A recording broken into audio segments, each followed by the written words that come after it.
সকালে হয়েছিল ব্রেকফাস্টে রুটি আলু ভাজা, সাথে ছিল কাঁচা লঙ্কা।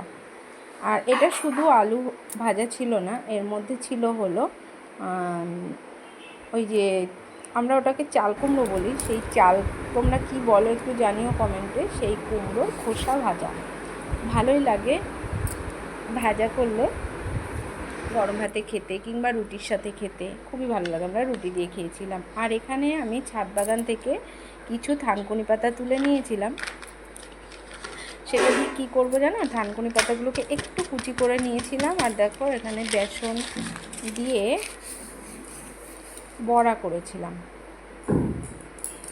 সাধারণভাবে, মানে যেমন নুন, হলুদ, কালো জিরে এইগুলো দিয়েই করেছিলাম। তো তোমরা দেখতে থাকো। আর এর মধ্যে দিয়েছিলাম কি জানো, মিষ্টি কুমড়ো গ্রেট করে, সেই মানে সেটা আর কি মিষ্টি কুমড়ো দিয়েছিলাম। তো ভীষণই সুন্দর হয়েছিল খেতে, জানো তো। আমি আগে কখনো এটা করিনি বন্ধুরা, আমি একটা ভিডিও দেখেই বানিয়েছি, কিন্তু সত্যি দারুণ লেগেছিল। আর থানকুনি পাতার যে একটা ফ্লেভার, মানে ওটা না আমার খুব ভালো লাগে। থানকুনি পাতা বাটা হোক কিংবা শুক্তো হোক, কাঁচকলা আলু দিয়ে, আমার ওই গন্ধটা খুব ভালো লাগে। তোমাদের কি ভালো লাগে একটু কমেন্টে জানিও। অনেকের হয়তো ভালো লাগে না, তো আমার ভালো লাগে। আর এই বড়াটাতে না ওই ফ্লেভারটা এসেছিলো, খুব সুন্দর লেগেছিল। দেখো এর মধ্যে দিয়ে দিয়েছি এক এক করে বেসন, স্বাদ মতো নুন, পরিমাণ মতো হলুদ গুঁড়ো, আর হচ্ছে কিছুটা কালো জিরে দিয়ে ভালো করে মাখিয়ে নেব। এই যে দেখো এরকম হবে ঠিক।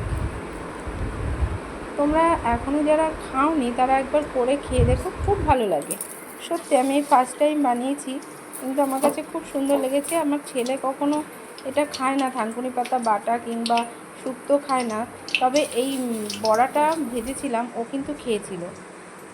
তো বলছিল মামা হ্যাঁ ভালোই তো। ও বুঝতেই পারিনি কিসের, আমাকে বলছে কিসের এটা। আমি বলেছি ধনে পাতা, ধনে পাতার চপটা আবার খায়, বড়া করলেও খায়। তো ওটা ভেবেই খেয়েছে, কিন্তু বুঝতে পারিনি। আমি বলছি বাবান ভালো লেগেছে? বলছে হ্যাঁ খুব সুন্দর লেগেছে, মানে এতটাই ভালো হয়েছে, তোমরা একবার ট্রাই করে দেখো। তো দেখো বন্ধুরা, আমি কড়াইতে সর্ষের তেলেই ভেজেছিলাম। তেল গরম হওয়ার পরে আমি এই যে এক এক করে দিয়ে দিয়েছিলাম। তারপর দেখো একদম মুচমুচে ভাজা হয়েছিল। আমি প্লেটে তুলে নিচ্ছি। আর আমার বাবান বলেছিল মামা আমার জন্য ডিমের অমলেট করো। আমি হচ্ছে মাছ করেছিলাম ওই দিনকে, কিন্তু ও তো মাছ খায় না, তাই জন্য ওর জন্য আবার একটা ডিমের অমলেট করে দিয়েছিলাম। দাঁড়াও তোমাদেরকে সেটাও আমি একটু দেখিয়ে দিচ্ছি।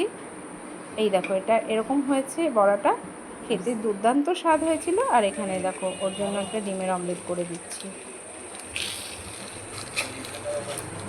ডিমের অমলেট তাও কি ওকে মানে রুটি দিয়ে আর কি করে দিয়েছিলাম,